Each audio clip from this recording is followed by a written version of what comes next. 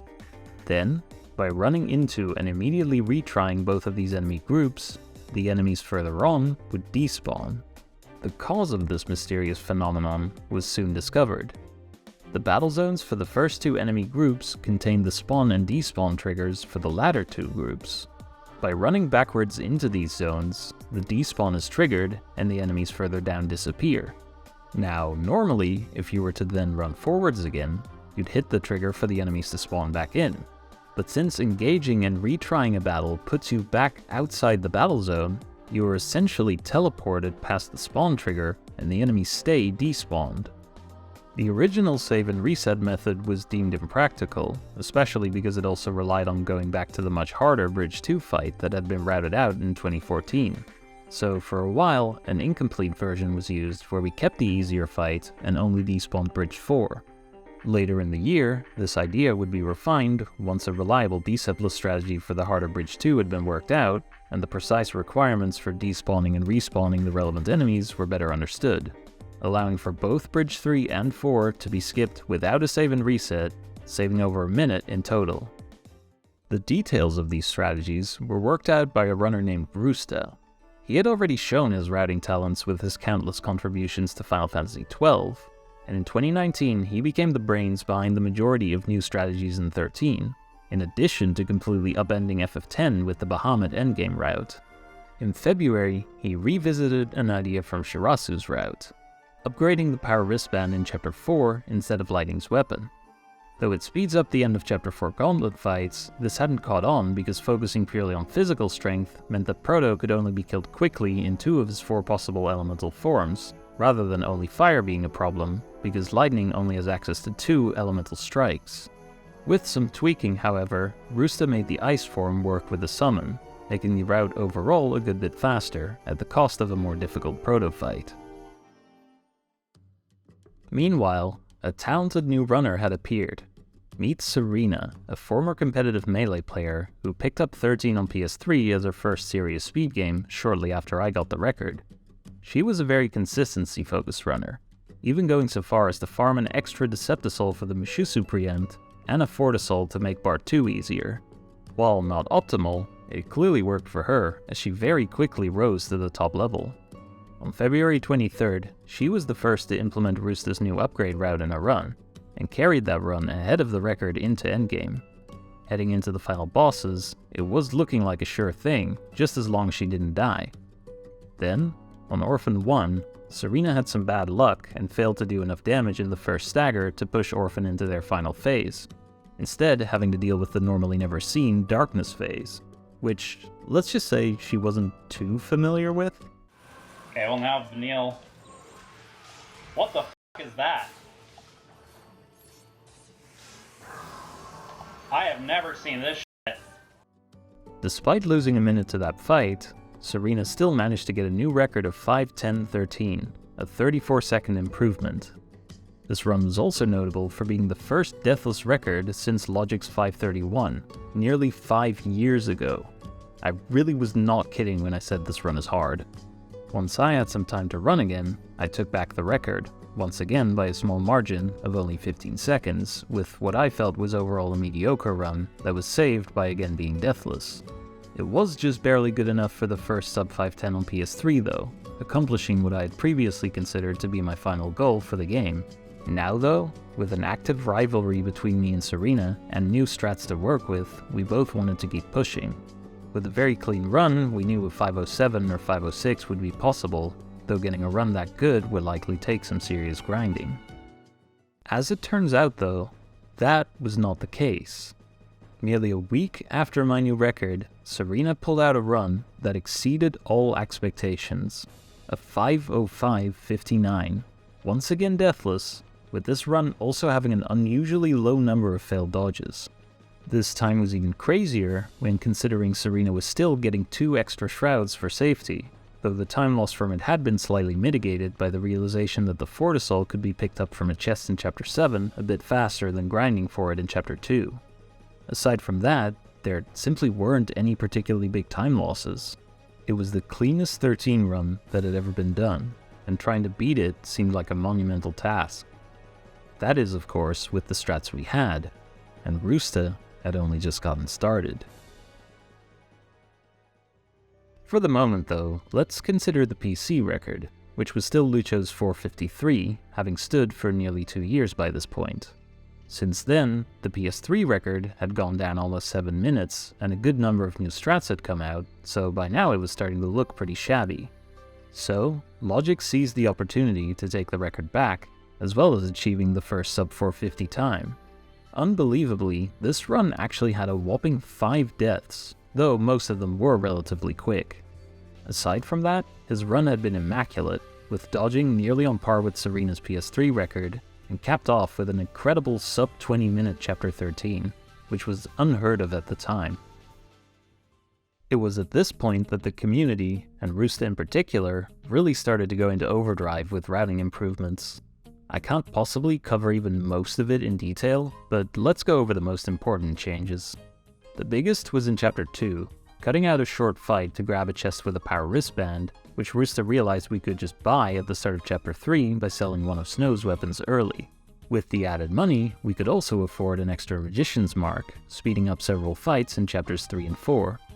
One annoying hurdle to the idea was this ghast near the end of Chapter 2. Dodging it by baiting out its swipe and trying to run under its arm had always been hugely inconsistent, so most runs would just end up fighting it, which would now be even slower without the early power wristband. This prompted people to look for a better setup to dodge it, and a very easy and consistent strat was found by ZeroScar, Roosta's fellow FF12 mastermind.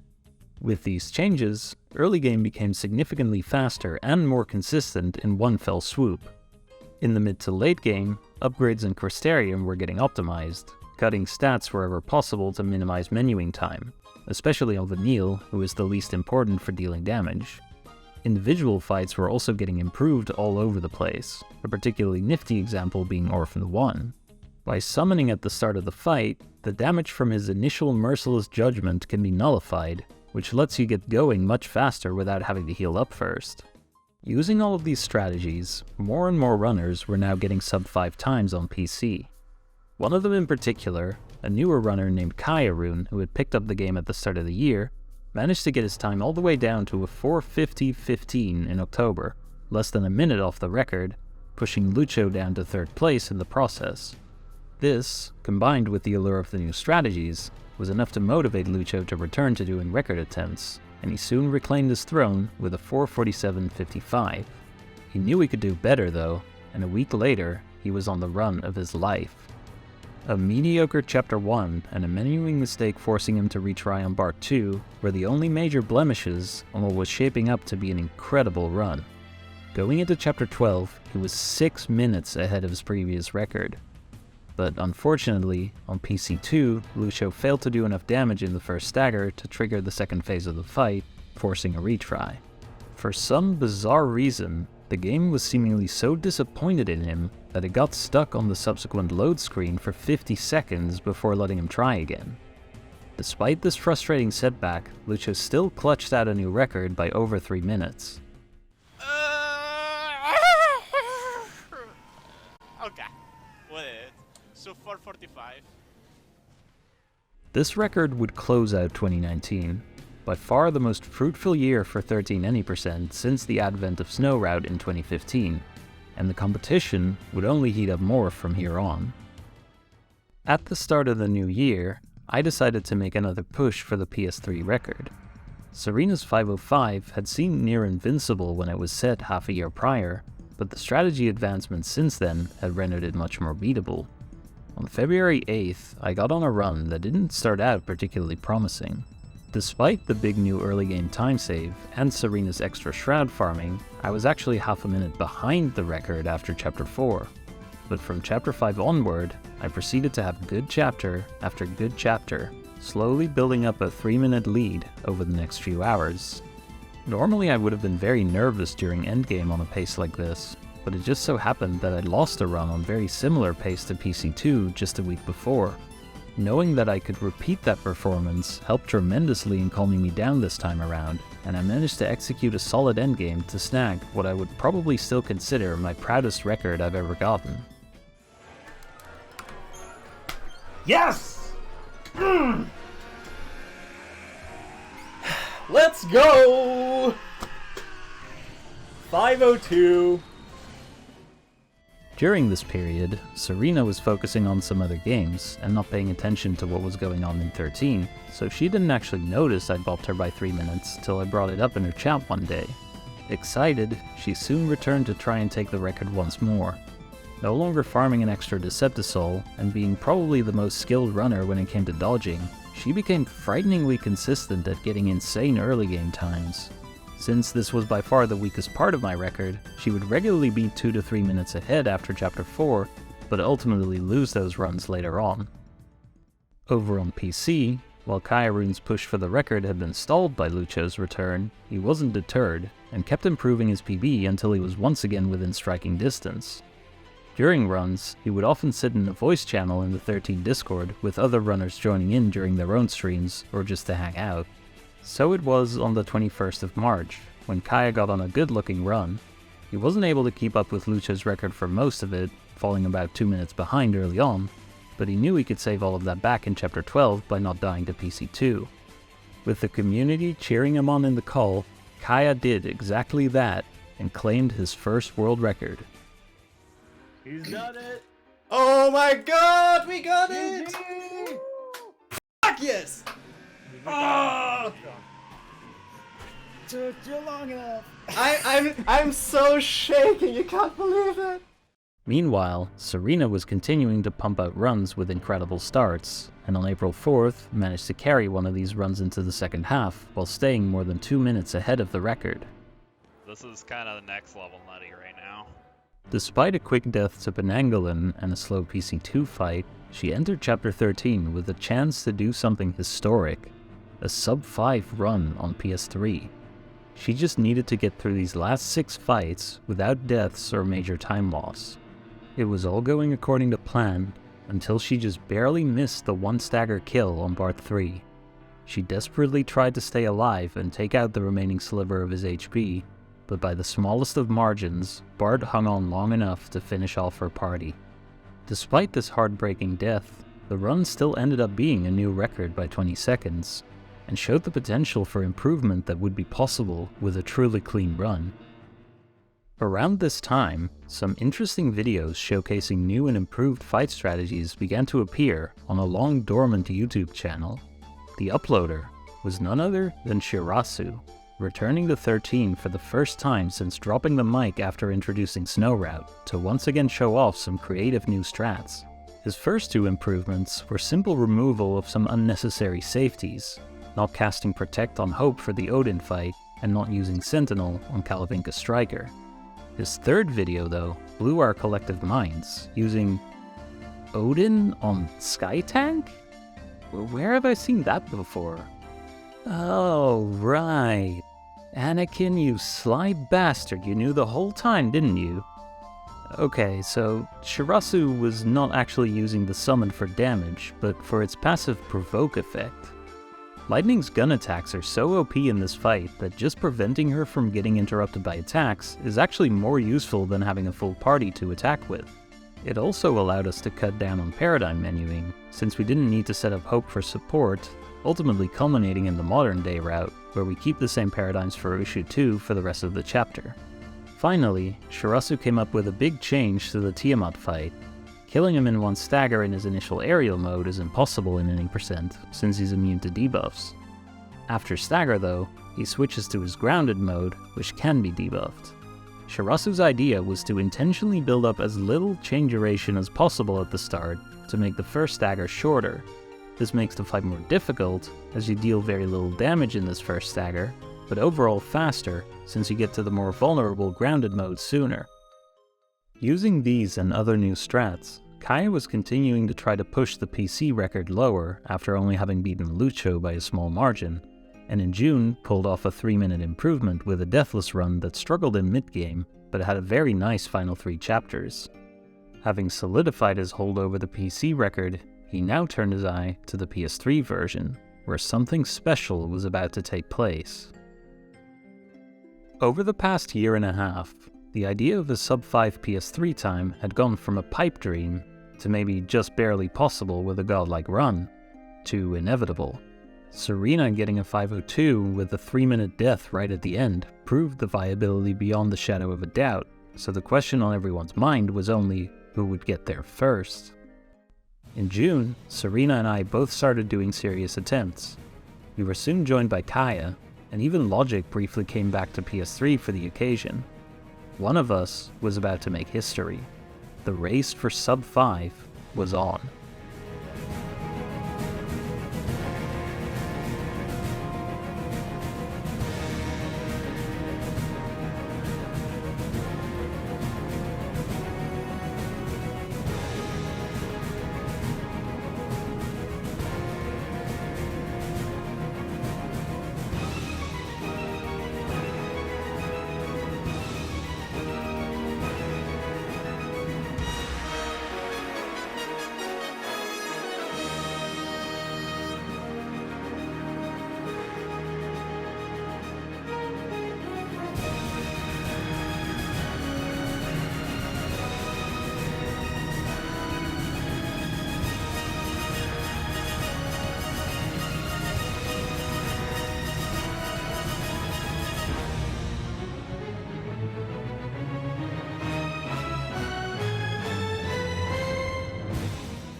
Serena claimed a well-deserved victory after grinding out attempts of this 5-hour run nearly every single day for over a month. The run had one relatively short death to Vitala, and a few slow fights such as the new Tiamat strat going quite poorly, but had amazing dodging even by Serena's already high standards. After this run, she would go on to focus on other categories like the Platinum Trophy run, and with the hype around sub 5 dying down, Logic and I once again took an extended break from the game. This left Kaya as the sole top competitor staying behind to try to get his own sub 5 and possibly the record. His very first PS3 run had actually been a 502, so it seemed like he could theoretically get it any day, but as the months went by, he struggled to actually beat his first run, let alone the record. In December, he did finally break through and got 2 459 PBs in short order, but both of these had their world record potential ruined by endgame deaths.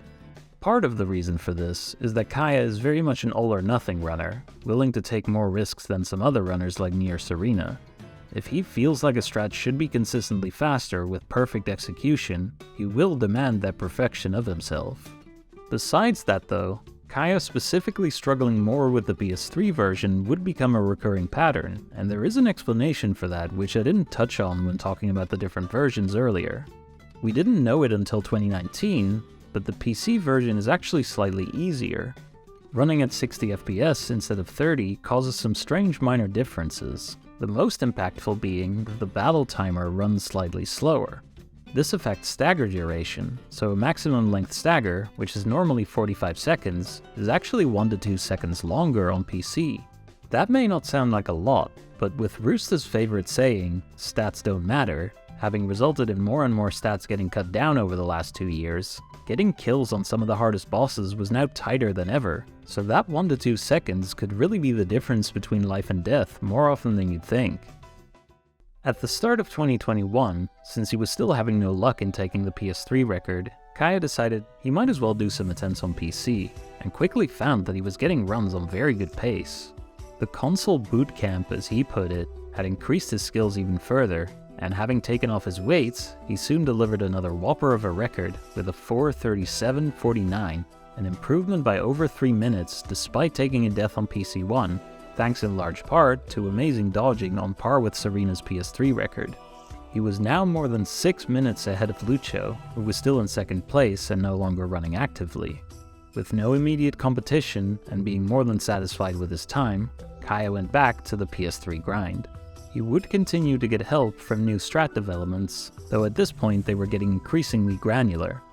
One big change was on the Sid fight, going from what had always been one of the easier bosses, where you simply build chain while having Snow and Sentinel tanking his attacks, to one of the most technical fights in the run, not using any Sentinel after the first few moves, and relying on a very precise pattern of interruption to not get demolished by his attacks, which did save 10 to 15 seconds plus a faster menu, if done correctly. Another difficult interruption strat was being worked on for Tiamat, which could ideally prevent him from getting off any attacks in second phase, which is especially nice because his attacks normally dispel your buffs.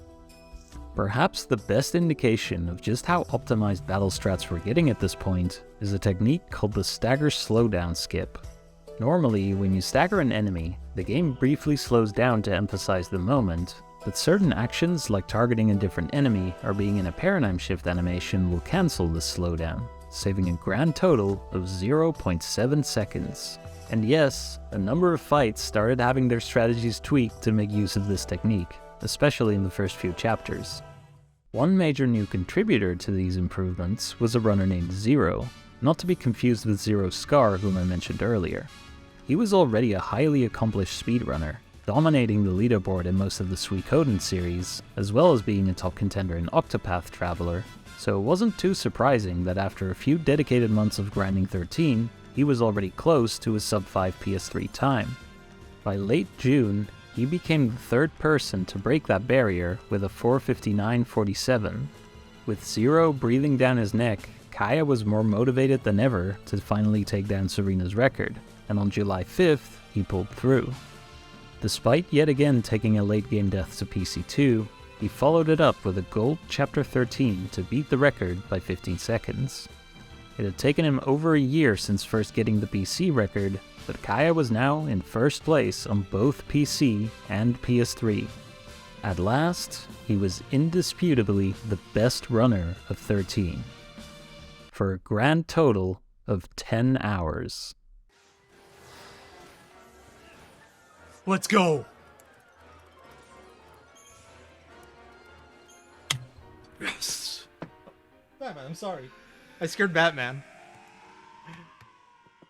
Unbelievably, the very same day that Kaya completed his year-long quest for the PS3 record, Zero got a run on nearly identical pace throughout most of the run. He lost some time to worse dodges and slower fights in Chapter 12, but not dying to PC2 was all he needed to edge out Kaya's time and claim his first world record. A new rivalry had been born. This run came as a surprise to everyone, including Zero himself, who expected Kaya to respond in kind and bop him right back soon after, since he was clearly capable of getting a better time with a deathless run, but that isn't quite what ended up happening. Instead, Zero made another small improvement himself 2 weeks later, with a 4:57.53, on a run that was very up and down in pace compared to his first record, in particular losing almost 2 minutes by dying to and subsequently struggling to preempt Gelatitan, but ultimately came out just slightly ahead after a strong final 2 chapters. Though the last 3 records together had only dropped less than a minute off the time, it was clear Zero and Kaya both had the potential for a 4:56 or 55. It was just a matter of who would get a consistently clean run first. One development that would help out a lot in getting more runs on good pace out of the early game was Zero taking an interest into finding more camera manipulation strategies. Since at least as early as Zoning's runs, it had been known that the behavior of some enemies on the overworld could be manipulated by turning the camera towards the ground. When the enemies aren't on screen, they often won't move, which in some places can be used to set up for easier dodging. Zero found a few new places where this could be implemented, but the most notable by far was the Gauntlet section in Chapter 4. I haven't really emphasized it in this video, but Chapter 4 is a huge early game pace killer with many tough and inconsistent dodges, considered the worst chapter in the run by many if not most runners, and one of the worst parts of it is at the very end. You have to beat 4 sets of enemies guarding switches, and on 3 of them you really want to get a preemptive strike, with not getting one losing at least 15 to 20 seconds. Zero worked out a series of camera movements leading up to and during this section that makes getting the preempts much more consistent as well as faster due to not having to wait for good enemy positioning. Zero and Kaya were continuing to throw attempts at the game, and on August 13th, Zero got off to a fantastic start to an attempt. He did lose a minute to Enki and Enlil from forgetting to teach Saz and Water, and had a slow Sid fight due to losing Interruption and having to summon as a backup, but after getting his time save on Gelatitan and getting through Chapter 12 relatively cleanly, he entered Chapter 13 a full 3 minutes ahead.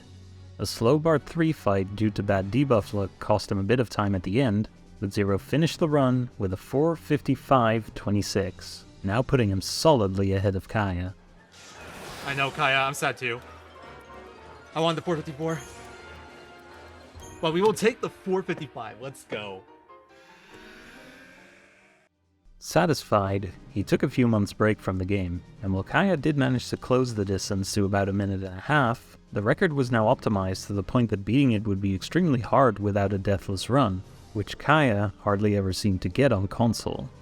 In early October, Zero decided to see if he could extend his world record streak to the PC version as well, which by now was somewhat less optimized again due to the recent competition having pushed the PS3 version so much.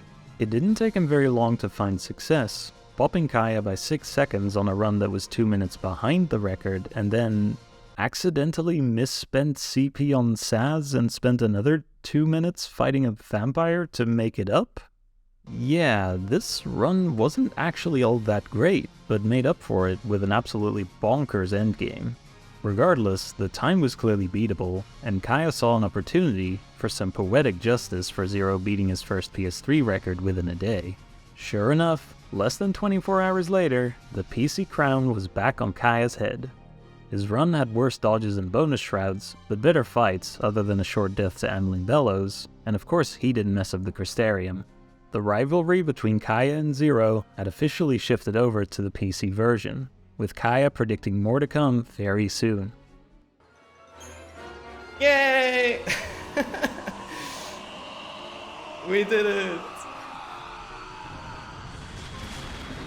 And now Zero gets the 435 tomorrow. That would be so stupid. Indeed, that would be stupid, so Zero instead generously waited a whole 2 days to get a 435, and a week later followed it up with a 433. This last record had very little in the way of serious time loss other than a less than stellar first 4 chapters. Kaya was still keeping up with PBs of his own as well. The two of them were playing at the top of their game and pushing each other to a whole new level. How much lower could they take it though? Their execution was getting better and better, but in a run that is this difficult, with tons of random factors to react to in both enemy positioning and battle situations, there are always going to be some significant time losses in the span of 4.5 hours. Expecting consistently great segments over a period that long is simply unreasonable. On November 13th, 2021, the unreasonable happened.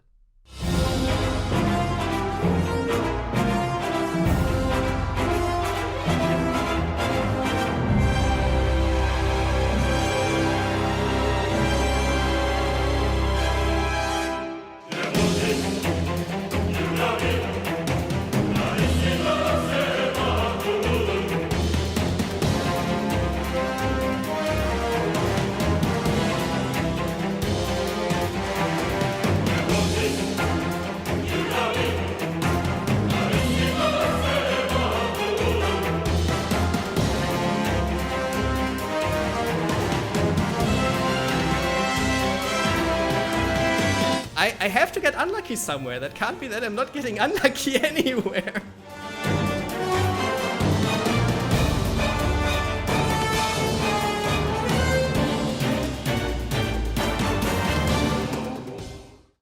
$429.13.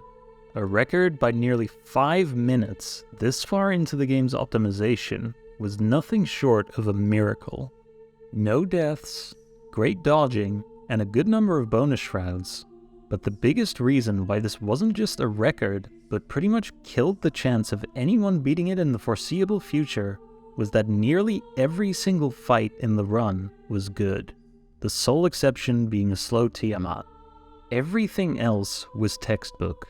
Sub 430 hadn't even been on anyone's mind as a realistic possibility before this run, but there it was. Both Kaya and Zero quickly acknowledged the run as virtually unbeatable. Zero took another break from the game, while Kaya prepared for his run at AGDQ before going back to PS3 attempts.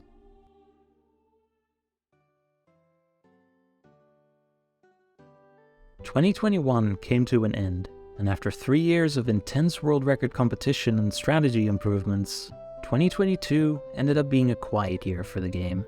Not for lack of trying though.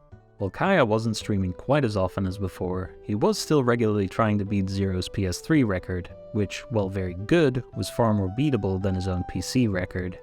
He got plenty of runs on good pace, but Kaya just seemed to be cursed to always have some major time loss happen on his PS3 runs. New routing ideas would still pop up from time to time, but they were mostly small menuing optimizations. The bigger changes that did occur were often double-edged. For example, the Chapter 5 Aether Soul was rerouted to Chapter 9 to enable summoning on both of the first 2 fights, saving about 15 seconds, but without a summon available for Proto, if he goes into his ice form you either have to stall it out or go for a risky summonless kill, which Kaya lost multiple runs to trying. Another idea was skipping the short fight for the Spica Defender's chest in Chapter 8, at the cost of having less money to upgrade your weapons in mid-game. Finally, after Shirasu pointed out that some of the Chapter 2's Shroud drop rates were slightly higher than we'd always thought, the top runners started going for riskier Shroud farming, doing some of the battles as fast as possible instead of intentionally slowly to guarantee the drop. This can save roughly 30 seconds 30% of the time, but also forces a reset 40% of the time. Despite Kaya's best efforts, 2022 came and went without a single new record for the first time since the game's release. But, refusing to make me end this video on a downer note, he kept at it, and just as the new year started, his curse finally broke. On January 6th, Kaya set a new PS3 record of 4:54:55. Now, you might expect this to be because he finally got a clean deathless run, but no. Take a look at those splits. Kaya actually lost almost 3.5 minutes by dying twice on Bard 3. Before that point, it had been a run on nearly equal footing with his immaculate PC record, with Zero even saying he would not have bothered trying to beat it if it had had clean final bosses. A world record with 2 deaths had not been seen in almost 3 years, so it happening at this point was pretty crazy. Now, it would surely take Kaya months of grinding to match this kind of pace again. Just kidding. He beat it by a minute on his very next run, again with 2 deaths, this time to Bridge 2 and PC1. He can't keep getting away with it. But it seems like for now, he has, as that is where the world record stands today.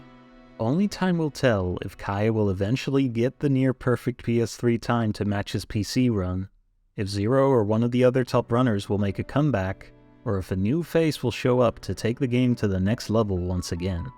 And by the way, as for the PC record, while it is still extremely intimidating, nothing lasts forever, and the chinks in the armor have already been shown by Zero getting a 4:29 of his own, on a run that actually had a lead going into final bosses, but fell behind due to slower fights.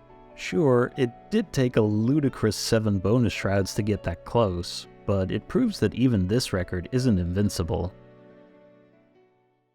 Final Fantasy XIII speedruns have come a long way, from the early experimentation with different party setups, to the years-long domination by logic, to the increasingly optimized routing and intense competition in recent years.